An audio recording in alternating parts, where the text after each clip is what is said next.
गोलोक धाम में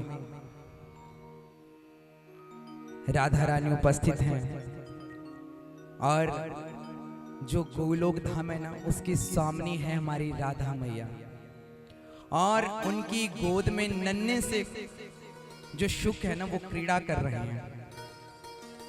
माँ उस नन्हे से शुक को बड़ा प्रेम कर रही है, दुलार कर रही है और उस नन्हे से शुक पर हाथ फेरते हुए कहती हैं, बेटा अब मेरे इस धरातल पर, इस धराधाम पर अवतार लेने का समय हो चुका है। जब उस नन्हे से शुक के कानों में ये बात पहुंची तो नन्हा सा शुक भयभीत हो गया। मैया मैं आपके बिना एक मिनट भी नहीं रह सकता। आप कैसी बात कर रही हैं, मैं आपको छोड़ के नहीं रह सकता। तो राधा मैया ने कहा, अरे नन्हे से शुक घबराते क्यों?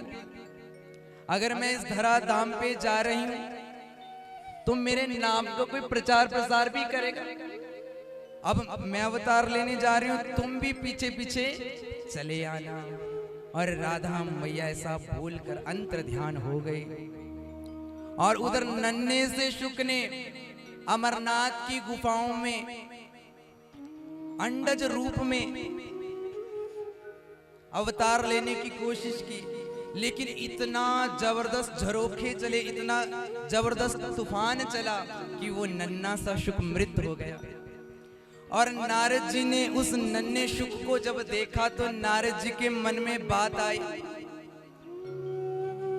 कैसे इस नन्हे से शुक ने तो आना ही मेरी भगवान का नाम का जाप करने और भगवान के प्रचार प्रसार के लिए, लेकिन इस नन्हे से शुक को कैसे जीवित किया जाए। अब नारद जी युक्ति सोचने लगे, कहते सत्य लोक में जाता हूं। तो नारद जी के मन में आया कि एक बार ब्रह्मा जी और ब्रह्माणी जी की परीक्षा ले चुका हूं, अब तो उन्होंने मेरी एंट्री दूर से ही बंद कर दी। कहते नारद जी अब दूर से बात किया कर लिया करो, अंदर ना आया करो। कह रहा एक बार मेरी वजह से विष्णु भगवान और लक्ष्मी मैया के यहां भी झगड़ा हो चुका है। कहते ना, कहते लेकिन मैंने आज तक नहीं सुना कि शिव और पार्वती में कभी कोई लड़ाई हो, कभी झगड़ा हुआ हो। इसलिए आज नारद जी ने युक्ति सोची कि किस प्रकार कैलाश जाया जाए और उस नन्हे से शुक को जीवित किया जाए। कैलाश कैसा है? कैलाश चारों तरफ से शांत है, जहां पर काम भी खत्म हो जाता है, जहां पर काम की भी कोई पेश नहीं चलती, ना क्रोध है, ना मद है, ना लोभ है, ना लालसा है। और अगर हमें ना इस संसार में रहना है, इस संसार में रहने का सलीका सीखना है, तो शिव परिवार को देखना। देखो मां पार्वती की सवारी कौन है? शेर। और भोले बाबा की नंदी बाबा, दोनों परस्पर विरोधी। और उधर भगवान के गले में क्या है? और कार्तिकेय भगवान के उसका वाहन का नाम है मोर, जो परस्पर विरोधी है। लेकिन इतने विरोधाभास होने के साथ भी सब एक साथ रहते हैं। भगवान का जो कंठ है ना वो कैसा है? नीला। वो कंठ नीला क्यों है?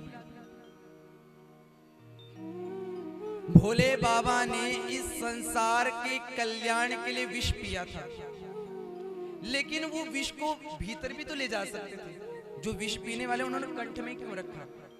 उन्होंने हम सबको बताया कि हर परिवार में नोक झोंक होती रहती है, किसी से कलह भी हो सकती है, किसी पे क्रोध भी आ सकता है।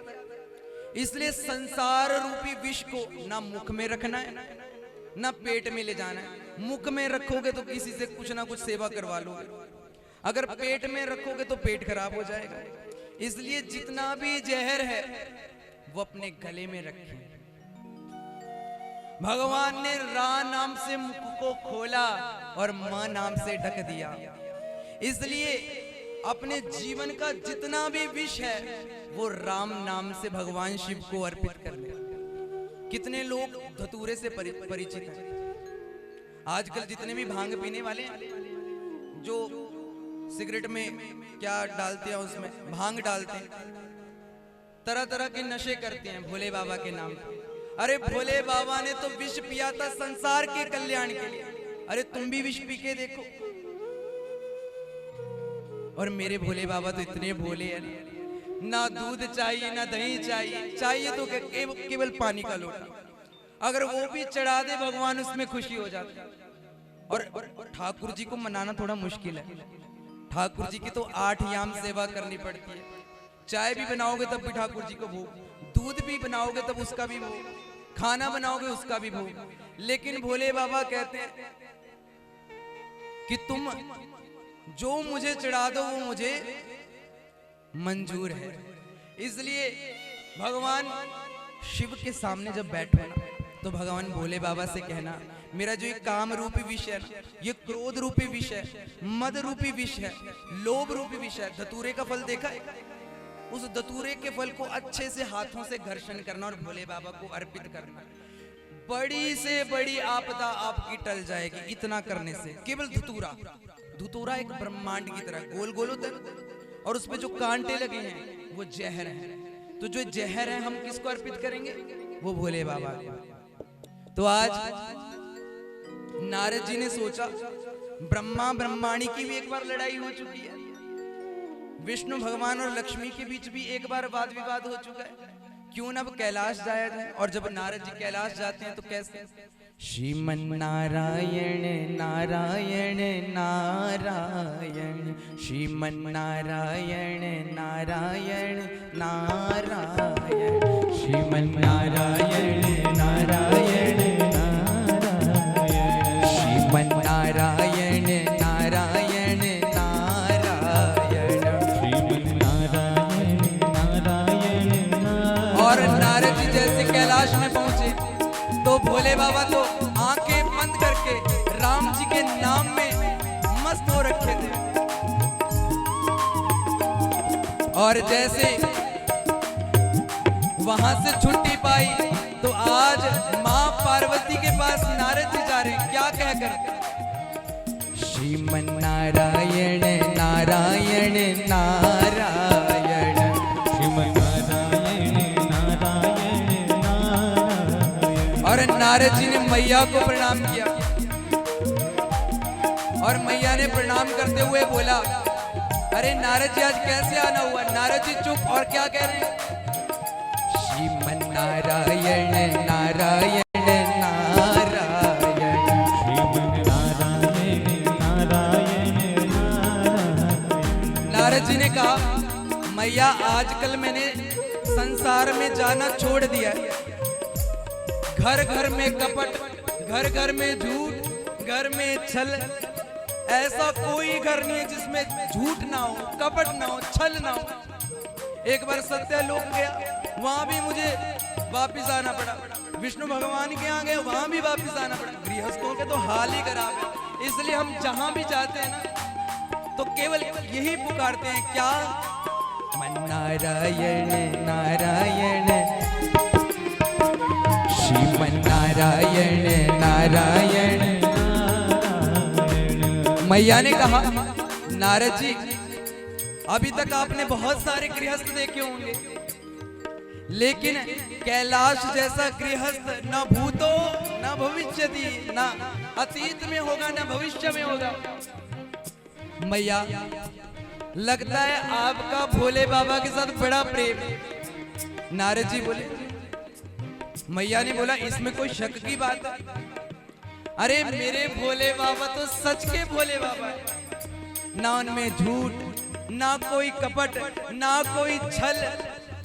अरे जब मेरे भोले बाबा राम जी का नाम लेते हैं, जो मंत्र किसी को नहीं बताया जाता ना, वो मंत्र मेरे भोले बाबा ने मुझे बताया।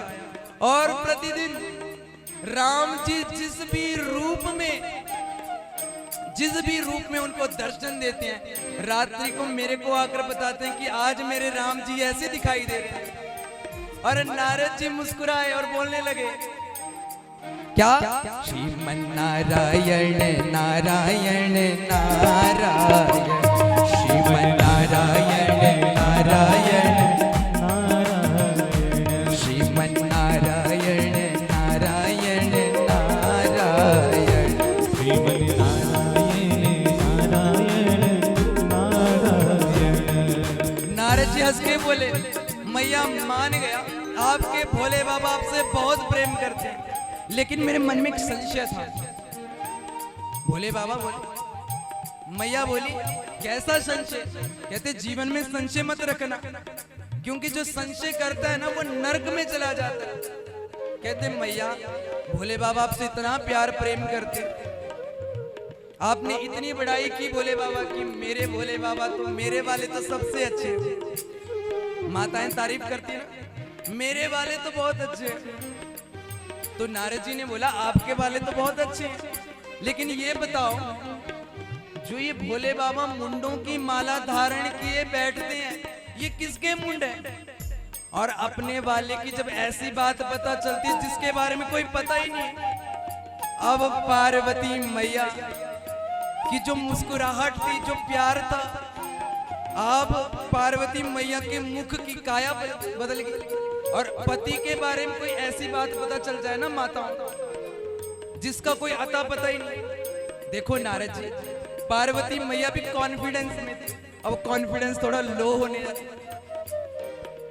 देखो नारद जी, भोले बाबा ने आज तक वैसे मुझसे कुछ छुपाया नहीं, और मैंने कभी पूछा भी नहीं तो उन्होंने बताया भी। अरे मैया, कैसा प्रेम है! आप कहते हैं कि गुरु मंत्र बता दिया, भगवान के सिर पर चंद्रमा लटक रहा है, उसके बारे में तो पता है। कहते पता है। और नागों की माला है, उसके बारे में भी पता है।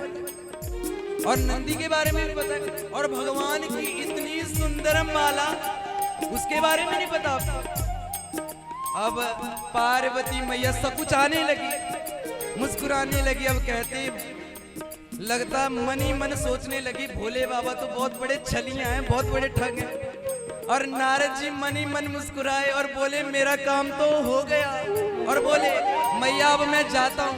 क्या कहकर? श्रीमन नारायण नारायण नारायण, श्रीमन नारायण नारायण नारायण, श्रीमन नारायण नारायण नारायण, श्रीमन नारायण नारायण नारायण। और जैसे ही कैलाश से बाहर जाने लगे, भोले बाबा की आंख खुली और जैसे पार्वती मैया के कक्ष की तरफ बढ़ने लगे, नारद जी ने मुस्कुराकर भोले बाबा को प्रणाम किया और भोले बाबा से कहा कि महाराज, धन्य हो गया आपके दर्शन को पाकर।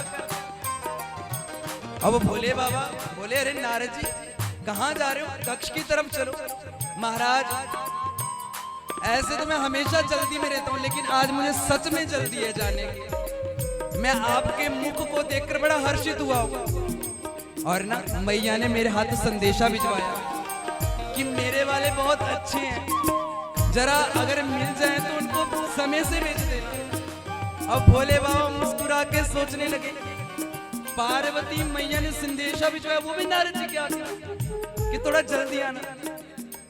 नारद जी वहां से मुस्कुराकर चले गए और क्या बोलते, श्रीमन नारायण नारायण नारायण, श्रीमन नारायण नारायण नारायण।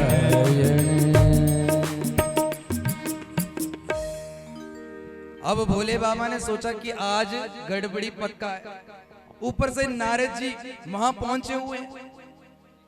आज भोले बाबा अपने घर में पहुंचे तो पार्वती मैया ने अपने जो सुंदर सुंदर वस्त्र थे उनको उतार के पुराने वस्त्र धारण कर लिया। जब हमारी माताएं रूठती थी ना, बहनें रूठती थी, तो उनके लिए एक विशेष कमरा बनाया जाता था। उसका नाम होता था कोप भवन।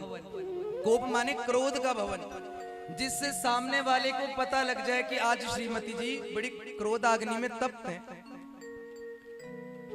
और भोले बाबा ने सोचा कि आज मैया कोप भवन में गई, अपने पुराने वस्त्रों का त्याग किया, और भोले बाबा मुस्कुराकर पार्वती मैया को बुलाने लगे। एक नारद जी की विशेषता बताऊं। नारद जी आज तक जिस जिसको मिले हैं ना, उसकी मुक्ति तय है। नारद जी कोई सामान्य पर्सनैलिटी नहीं।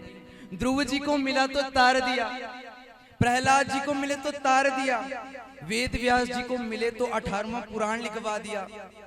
नारद जी कोई सामान्य नहीं है। उनकी जो चुगली है ना, वो जगत के कल्याण के लिए। प्रेम से कहो हरे कृष्णा हर हर बम बम, बोली शिव शंकर भगवान। और मैया रूठते हुए बोली, भोले बाबा खबरदार, अगर पास भी आए आज। भोले बाबा ने कहा कि अगले, मैंने इतना बुरा स्वभाव तुम्हारा कभी नहीं देखा, इतनी बुरी तरह से मेरे साथ व्यवहार करते हुए कभी नहीं देखा। अरे अगले जब मैं आता हूं तो रोज जल का थाल लेके आ जाती हूँ, कभी भोग का थाल लेके आ जाती हूँ, फल का थाल लेके आ जाती हूँ, आज ना कोई चाय ना पानी। पार्वती मैया बोली, भोले बाबा आप चाय पानी के लायक है तो है नहीं, आपको तो मैं भोला समझती रही, आप तो एक नंबर के ठगिया हो। भोले बाबा कहा कि देवी मैंने आपके साथ क्या छल कर दिया, मैं जितना प्रेम आपसे करता हूं उतना प्रेम तो मैं किसी से भी नहीं करता। हालांकि जो मंत्र, गुरु मंत्र किसी को नहीं बताया जाता, वो मंत्र भी मैंने तुम्हें बता दिया। अब पार्वती मैया बोलती, बस भोले बाबा इन्हीं बातों को सोच के मैं सोचती रही कि आप भोले हैं, लेकिन आप तो एक नंबर के झूठे। भोले बाबा ने कहा कि देवी बताओ तो सही बात क्या है, बात करने से तो बात बनती है। तो पार्वती मैया बोली कि भोले बाबा आज तक आपने मुझे ये नहीं बताया कि जो आप ये मुंडों की माला धारण किए रहती है किसके मुंड हैं। भोले बाबा कहते हैं कमाल की बात है देवी, अगर मैं तुमसे सबसे ज्यादा प्रेम करता हूं तो उसकी अगर कोई निशानी है ना तो ये मुंडों की माला है। ये 108 मुंडों की माला ही तो हमारे प्रेम की निशानी है। पार्वती मैया सोचने लगी हमारे प्रेम की निशानी। हाँ देवी, जब जब तुम अपनी लीला को प्रकट करने के लिए अवतार लेती हो, मैं तुम्हारी रूप की स्मृति को भूल ना जाऊं तो तुम्हारे मुंडों को मैं अपने गले में धारण कर लेता हूं। अब मैया और क्रोधित होकर बोली, महाराज मैं तो आपको सच में भोला समझ, आप तो बहुत बड़े कपटी हैं। मतलब मैं 108 बार जन्म ले चुकी हूं। कहते हाँ देवी तुम 108 बार जन्म ले चुकी हो। तो पार्वती मैया ने बोला कि बाबा आपने ऐसी कौन सी गुटी पी रखी है, ऐसा कौन सा अमृत पी रखा है, आप मरते नहीं और मेरे को बार बार जन्म लेना पड़ता है। अब हास परिहास को छोड़कर भोले बाबा बोलते हैं सावधान तया शिणो। हे देवी बड़े विनम्र होके सुनो, मैंने एक ऐसी दिव्य कथा का पान किया है जिसके पान से मैं कभी मरता नहीं, मैं कभी जन्म नहीं लेता, इसलिए मैं अमर हूं। मां पार्वती ने दोनों हाथ जोड़कर बोला कि बाबा मुझे भी इस अमर कथा को पीना है, मुझे भी इस कथा का पान करवाइए। आप ये सोचो माता को पान करवाने के लिए कितनी परीक्षाएं देनी पड़ी, और हमको यही अमर कथा कितनी फ्री में मिल रही, लेकिन पीना कौन चाहता? कौन ठाकुर जी से प्रेम करना चाहता? चाहते ही नहीं। अगर ठाकुर जी आपको बोले ना कि चलो मेरे साथ मेरे धाम, आप बोलेंगे नहीं अभी मेरे को बेटे की शादी करनी है, अभी बेटी की शादी करनी है, अभी मेरे 5 बिस्वे की प्लॉट की रजिस्ट्री करनी है। हमारा काम इतने ज्यादा है कि हमारे पास भगवान के लिए टाइम ही नहीं। प्रेम से कहो हर हर बम बम। और भगवान माता पार्वती को अमरनाथ की गुफा में ले गए और भोले बाबा ने अपने डमरू की टंकार की, डमरू की टंकार से जितने भी पशु पक्षी थे सब दूर भागकर चले गए। अब कथा शुरू होने लगे। सच्चिदानंद रूपाय विश्वोत्पत्त्यादि हेतवे तापत्रय विनाशाय श्री कृष्णाय वयं नमः। और पहले दिन की कथा के प्रभाव से वो जो नन्ना सा शुक मृत हो चुका था वो फिर से तरुण हो गया, फिर से जीवित हो गया।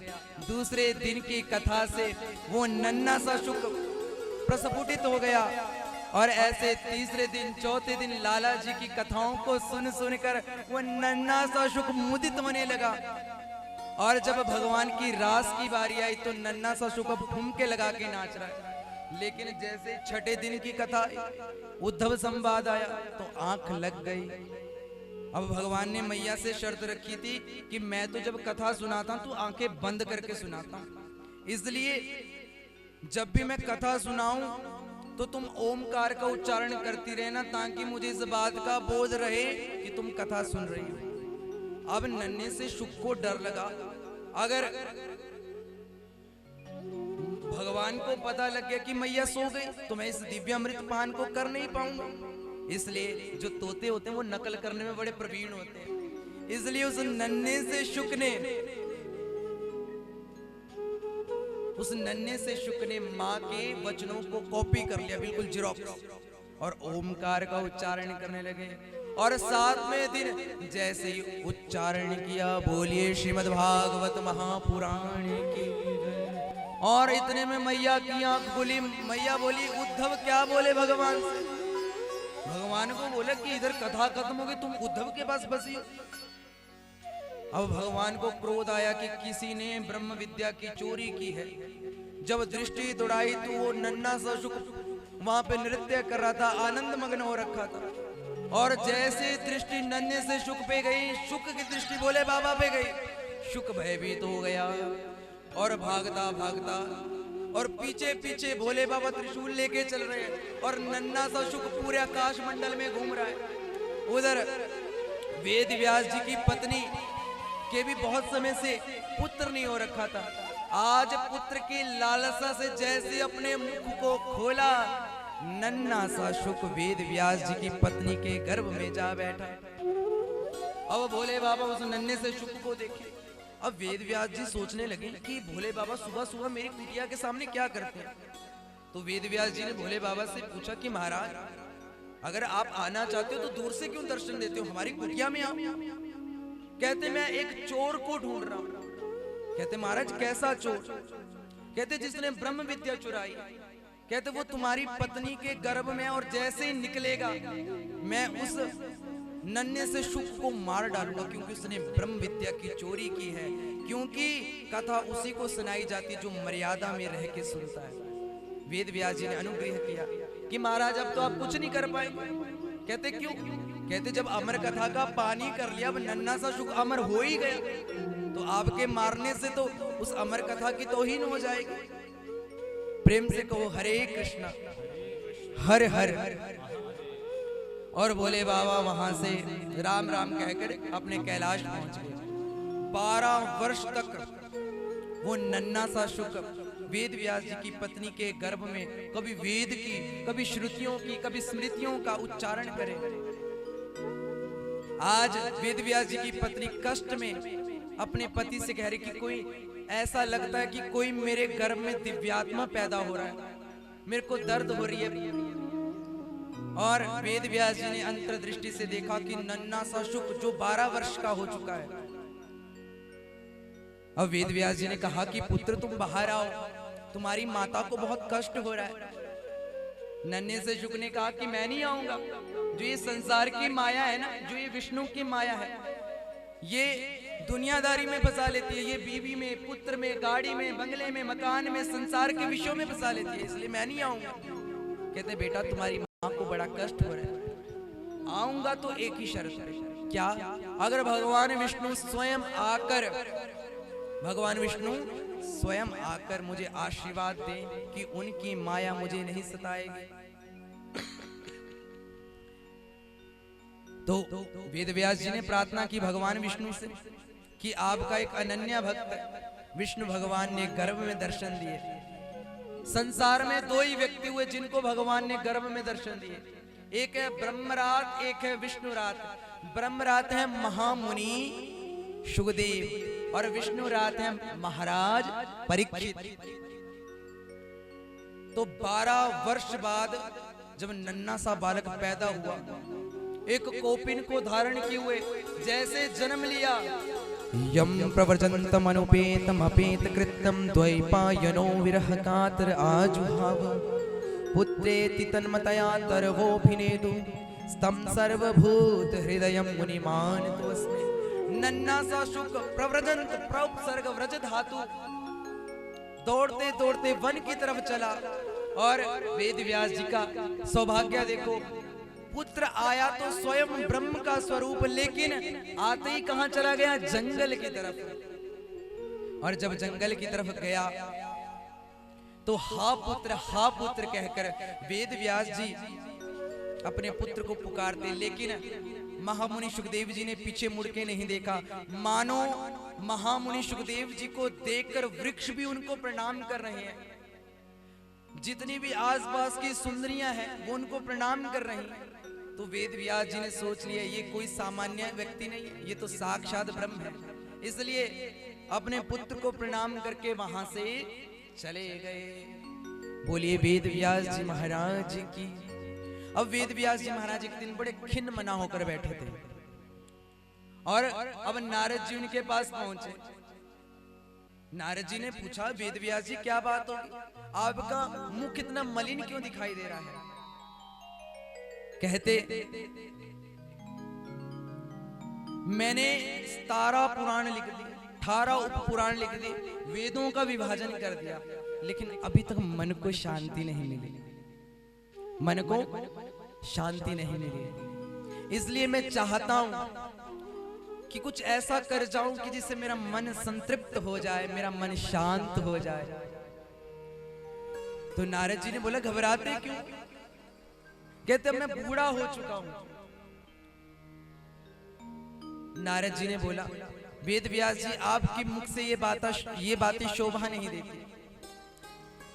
और जिस पर राम जी की कृपा हो जाए ना, कहते जो लंगड़ा होता है ना वो भी पर्वत चढ़ जाता है, और मूक होए वाचाल, जो गूंगा होता है वो भी वाचालता करने लगता है।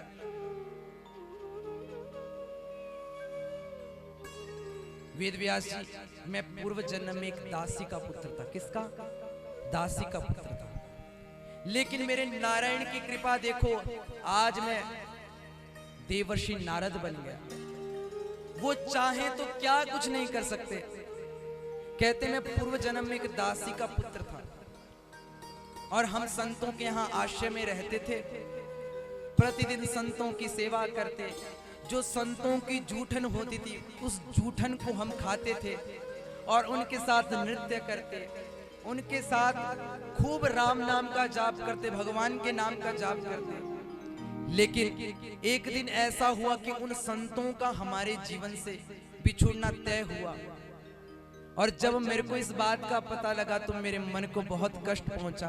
मैं भी उन संतों के चरणों में पड़ गया कि मुझे भी आपके साथ जाना है। नारद जी बता रहे अपने पूर्व जन्म की कथा।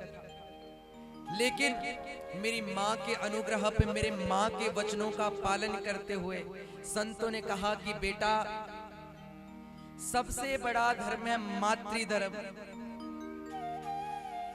इसलिए सबसे पहले अपने मातृधर्म को निभाओ।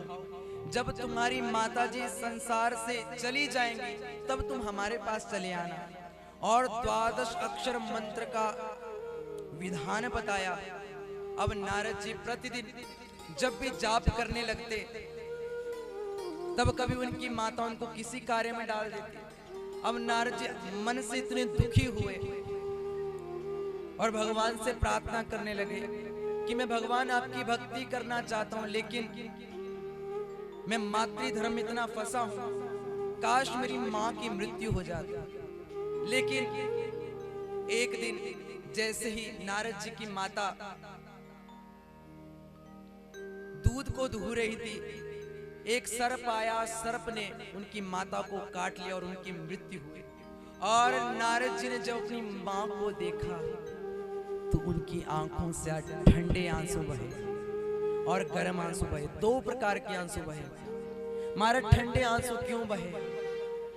ठंडे आंसू इसलिए बहे कि आज के बाद मुझे भगवान का नाम लेने से कोई नहीं रोकेगा। और गर्म आंसू इसलिए बहे कि जिस माँ ने मुझे पाला, जिस माँ ने मुझे बड़ा किया, जिस माँ ने मुझे अपने गर्भ में 9 महीने तक रखा। माताओं का स्वभाव कैसा होता है, अपने आप रूखी सूखी खा लेंगी, लेकिन अपने बच्चों पे कोई हानि नहीं होने देती। एक माँ अपने पुत्र के लिए 100 लोगों से लड़ने के लिए तैयार हो जाती है, लेकिन आज दुर्भाग्य की बात है, आज माँ की लोग कदर करना भूल गए हैं। अरे माँ तो भगवान की सबसे सुंदर कृति है, वही बच्चा अपनी माँ को बेवकूफ समझता है। माँ कभी बेवकूफ नहीं हो सकती। अरे जिस माँ ने आपको इस संसार को दिखाया, जिस माँ ने इस संसार के बारे में बताया, जिस माँ ने परमात्मा के बारे में बताया, जिस माँ ने आपको स्कूल में छोड़ा, जिस माँ की कृपा से आप कॉलेज गए, जिस माँ ने पल पल रोकर अपने पुत्रों का निर्वाह किया। अरे माँ अपने तन पर फटा हुआ कपड़ा पहन सकती है, लेकिन अपने पुत्र के, लेकिन हम थोड़ी सी शिक्षा क्या ग्रहण कर लेते हैं, थोड़ा सा जीवन में धन क्या आ जाता है, थोड़ा सा जीवन में पैसा क्या आ जाता है, यश क्या आ जाता है, हम अपनी माँ को भूल जाते हैं। और हम अपनी माँ से कहते कि माँ तुम बेवकूफ हो, तुम नहीं समझती। अरे जिस माँ ने तुम्हें इस संसार को देखने की शक्ति दी, वो बेवकूफ हो सकती? माँ कभी बेवकूफ नहीं हो सकती, माँ कभी अनपढ़ नहीं हो सकती। भगवान ने माँ को इसलिए बनाया कि मैं हर जगह नहीं हो सकता। 9 महीने तक किस प्रकार नरक की यातना भोगती, किस प्रकार एक एक अंग का विकास माँ के गर्भ में होता है। 9 महीने तक इतने दुख भोगती है, लेकिन आज उस माँ को हम समझते नहीं। इसलिए आज इतने सारे वृद्धाश्रम बने हुए हैं। कोई कहता है मैं माँ की सुनूं या पत्नी की। अरे अगर परिवार चलाना है, मैं इसलिए कहता हूं कि अपने बच्चों को संस्कारों से सिंचित कीजिए। नहीं तो जिस प्रकार पश्चिम में सभ्यताएं चल रही है, पश्चिम में संस्कार चल रहे हैं, उन्हीं संस्कारों को हम यहां पर आयातित कर रहे हैं। ये भारत है या ये विविधता वाला देश है। यहाँ पर पग पग पर संस्कृति बदलती है, यहाँ की हर मिट्टी में विविधता है। यहाँ माँ भगवान समान है, यहाँ मदर फादर नहीं चलता, यहाँ पे माता चलता है। इसलिए अपने बच्चों को सिखाइए मातृदेवो भव, पितृदेवो भव, आचार्य देवो भव। ये संस्कार कॉन्वेंट स्कूल में या फिर मॉडर्न स्कूलों में नहीं सिखाए जाएंगे, ये गुरुकुलों में सिखाए जाएंगे। इसलिए अपने बच्चों को इतना बड़ा मत कर दीजिए कि वो आपको ही बेवकूफ समझने लग जाए। आपने अपने बच्चे को इंजीनियर बनाया, आपने अपने बच्चे को आईएएस बनाया, लेकिन क्या फायदा? उनको समाज में अपने माता पिता के साथ रहना ही नहीं आया तो क्या फायदा? इसलिए अपनी माँ का दिल मत दुखाना। मैं कहता हूं आप मंदिर भी मत जाओ, हमारी कथा में भी मत आओ, लेकिन अपने माता पिता। हम क्या करते हैं? समाज में आडंबर करते, तीर्थों पे जाते हैं, आश्रमों में जाते हैं, मंदिरों में जाते हैं, लेकिन जो घर के देवी देवता हैं उनको कोई नहीं पूछता। इसलिए अपनी माँ की पूजा कीजिए। भगवान की सबसे सुंदर कृति है माँ। माँ ना जाने कितने दुख सहती है, इसलिए माँ की देन हम एक जन्म में नहीं, कई जन्मों तक नहीं दे सकते। और आज नारद जी अपने मातृ धर्म का पालन करते हुए वन में गए और ओम नमो भगवते वासुदेवाय का जाप किया। और भगवान ने व्योमवाणी की, नारद जी अभी आपका और हमारा मिलने का भी समय नहीं हुआ। कहते जब ये सृष्टि प्रलय में जाएगी तो तुम अगले जन्म में मेरे देव पार्षद बन के आओगे। और भगवान ने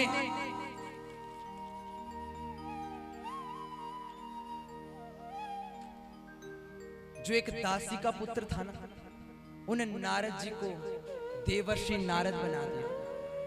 देवदत्ता मिमां वीणा स्वर ब्रह्म विभूषिता, और उनकी वीणा में संसार के स्वरों को विभूषित कर दिया। तो नारद जी ने कहा, वेद व्यास जी, अरे जिस पर राम जी की कृपा हो जाए वो क्या नहीं कर सकता। कहते मैं आपको एक ऐसा दिव्य फल देने जा रहा हूं जो नारायण भगवान ने ब्रह्मा जी को दिया और ब्रह्मा जी ने चतुश्लोकी रूप में मुझे दिया, और यही फल मैं आपको देता हूं। वेद व्यास जी ने मन प्रफुल्लित हुआ और चतुश्लोकी भागवत को 18,000 श्लोकों में विभाजित किया। कितने हजार? अब 18,000 श्लोकों का निर्माण किया और पुराण का नाम रखा श्रीमद् भागवत, जिसमें भक्ति की कथा है, जिसमें ज्ञान की कथा है, जिसमें वैराग्य की कथा है, जिसमें त्याग की कथा है, वही है भागवत। बोलिए श्रीमद् भागवत महापुराण की। अब वेद व्यास जी ने सोचा इतना सुंदर ग्रंथ तो बना दिया, लेकिन ये ग्रंथ किसको दिया जाए। तो याद आया कि मेरा एक पुत्र है जो जन्म लेते ही वन की तरफ चला गया था। तो अपने शिष्यों को बुलाया, कहते मैं तुम्हें एक श्लोक याद करवाता हूं। इस श्लोक को महामुनि सुखदेव के सामने तुम्हें सुनाना है। और जहां पर महामुनि सुखदेव तप कर रहे थे वहां पर शिष्य गाने लगे, वंशी विभूषित करान्नवनीरदाभा पीतांबरा तरुण बिंब फलाधरोष्ठात् पूर्णेन्दु सुंदर मुखादरविंद नेत्राः कृष्णात् परम किमपि तत्त्वहं न जाने। वर्हापीणं नटवरवपुः कर्णयो कर्णिकारं विप्रदवासः कनककपिशं वैजयन्तीं च मालां रन्ध्राणवेणुरधसुधया पूरयन् गोपवृन्दे वृन्दारण्यं स्वपदरमणं प्राविशद गीत कीर्ति। और जैसे ही ये श्लोक सुखदेव जी की आंखों में गया, मोहित हो गए। क्या सुना? वर्हापीणं नटवर वपु, भगवान के स्वरूप का वर्णन किया।